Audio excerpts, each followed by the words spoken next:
নমস্কার দর্শক বন্ধু, নতুন একটি পর্বে আপনাদের সকলকে জানাচ্ছি সুস্বাগতম। আজকে এই পর্বে একটা এমন অবস্থার কথা আমি আপনাদেরকে আলোচনা করব, যে অবস্থার কথা সাধারণত খুব একটা আলোচিত হয় না, কারণ এই অবস্থায় থাকা খুব একটা সহজ কাজ নয়, খুবই জটিল কাজ, যদিও বলা খুব সহজ। কিন্তু দেখা যাক, আজকের এই আলোচনাটাও খুব জরুরি, কারণ না জানলে অবস্থাটায় থাকবার কথাও চিন্তা করা যাবে না। তাই সেই অবস্থাটাকে নিয়েই আজকের সমগ্র পর্ব। সমগ্র ভিডিওটা শেষ পর্যন্ত মনোযোগ সহকারে শুনতে থাকবেন। আজকে যে অবস্থাটা নিয়ে কথা বলছি সেটা হচ্ছে নো থিঙ্কিং একটা স্টেজ, মানে এমন একটা অবস্থা যে অবস্থাটায় আমরা কোনো রকম চিন্তা ভাবনায় জড়িত থাকি না। তো সেই দশাটা কীরকম, বা সেই দশাটায় থাকবার আমাদের প্রয়োজনীয়তাই বা কী, কেন থাকব, কেন এখানে থাকবার কথা আমি আজকে বলছি। দেখা যাক, বিভিন্ন জায়গা থেকে আমি এই বিষয়টি সম্পর্কে তথ্য সংগ্রহ করেছি, কিছু বৌদ্ধ সাধনার দিক থেকে, কিছু বিভিন্ন জায়গা থেকে। তাই আজকের উৎস আমি সেভাবে বলছি না, কারণ এখানে অনেকগুলি উৎস একসাথে জড়িয়ে রয়েছে, তথ্যের উৎস আর কি, তথ্যের সূত্র বলা যায়। তো বলছে নো থিঙ্কিং এই দশাটা, মানে যে দশায় মানুষ কোনো রকম চিন্তা ভাবনা করে না, এই সত্তার একটা সম্পূর্ণ ভিন্ন একটা গুণ রয়েছে, যা চিন্তা না করে আসে, ভালো না খারাপ না, শুধুমাত্র চিন্তাহীন অবস্থা। মানুষের ভেতরে একটা এমন দিক রয়েছে যেটা কোনো রকম চিন্তা না করে আসে। সেখানে কোনো রকম ভালো চিন্তা আসে না, কোনো রকম খারাপ চিন্তা আসে না, একটা ব্ল্যাঙ্ক দশা আসে। এই প্রসঙ্গে রমন মহর্ষির কথার সাথে আমার কথার কিছুটা মিল থাকতে পারে, কারণ বেশ কিছু কথা আমি সেখান থেকেও বলছি, তাঁর কথা থেকে বলছি। আর যারা জানেন না তাদেরকে জানাই যে রমন মহর্ষি হচ্ছে দক্ষিণ ভারতের খুবই খুবই বিখ্যাত একজন আধ্যাত্মিক পুরুষ, যার নাম অনেকেই ভারতবর্ষে জানেন, এমনকি দেশের মানুষ নন, বিদেশের মানুষেরাও তার অস্তিত্ব বা তার মহিমা সম্পর্কে পরিচিত। তিনিও বলতেন যে আমাদের মধ্যে যখন সেই চিন্তাহীন দশাটা বিরাজ করে, যখন আমরা না কোনো রকম ভালো চিন্তা করছি, না কোনো রকম খারাপ চিন্তা করছি, সেই দশাটাই হচ্ছে আমাদের আত্মার প্রকৃত অবস্থা, সেইটাই আমাদের আসল স্বরূপ। কারণ সেখানে আমাদের মনের মধ্যে কোনো রকম অনুভবের ঢেউ উৎপন্ন হয় না।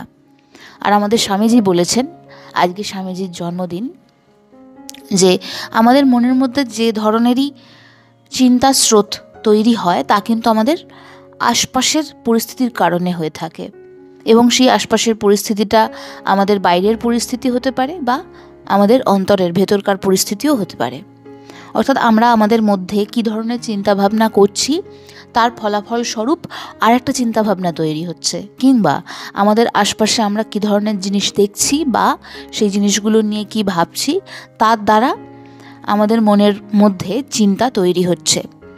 এবার আমাদের চিন্তার সাথে আশপাশে ঘটা ঘটনার কিন্তু সুন্দর যোগ রয়েছে, যেটা আমাদের স্বামী বিবেকানন্দও বলেছেন, যেমন চিন্তা তেমন কর্ম, তেমনই ফল।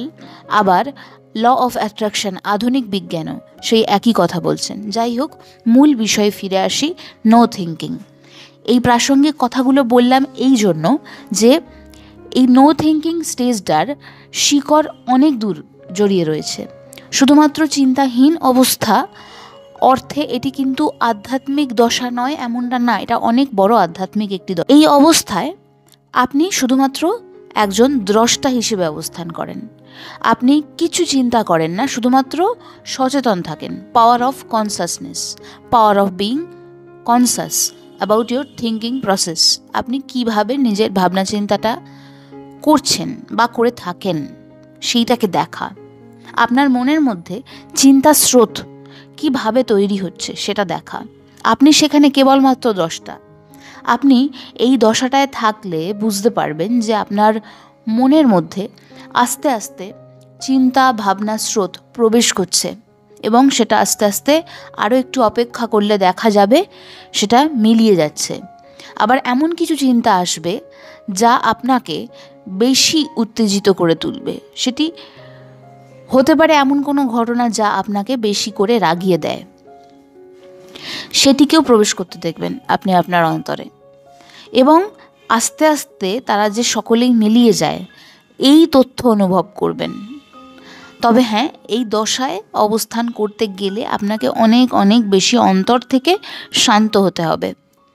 এখানকার আসল জটিলতাটাই হচ্ছে ঠিক ততটা শান্ত হওয়া, ঠিক যে দশায় গেলে আপনি একজন দ্রষ্টা হিসেবে অবস্থান করতে পারেন, নিজেরই চিন্তা ভাবনাগুলোকে স্থিরভাবে অনুভব করতে পারেন। অনুভব কথাটা হয়তো ভুল হলো, কারণ আপনি এখানে অনুভব করবেন না, আপনি এখানে কেবলমাত্র দেখবেন এবং এই স্তরে গিয়ে বিচার করবেন যে আপনি আপনার চিন্তাগুলি নয়, আপনার অস্তিত্ব ওই চিন্তাটার সাথে জড়িত নয়, আপনার অস্তিত্ব আলাদা। আপনার অস্তিত্ব সেই অবস্থা যেখানে কোনো প্রকার চিন্তাই অবস্থান করে না, কারণ আপনি তো আত্মা।